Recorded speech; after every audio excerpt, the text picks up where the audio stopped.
ห่อข้าวต้มมัดสวยแล้วแต่ทำไมเวลานึ่งออกมาทรงมันถึงเบี้ยวหลวมหลุดและไม่แน่นไม่สวยเหมือนที่ร้านทำขายสักทีเคล็ดลับง่ายๆให้ทุกคนลองปรับดูเวลาเราจะมัดข้าวต้มเนี่ยเราก็ต้องเลือกกีบที่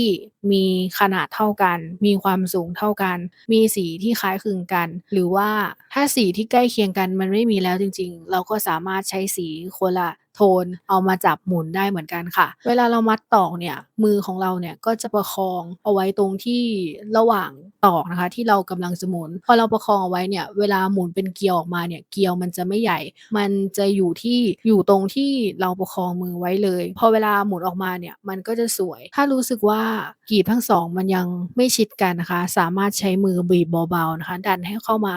เพื่อให้ทรงมันเปลี่ยนได้นะคะแค่นี้เราก็จะได้ข้าวต้มมัดที่ทรงสวยแน่นไม่หลุดลุ่ยแล้วก็ไม่ต้องมานั่งแก้ใหม่ตอนที่นึ่งเสร็จแล้วด้วย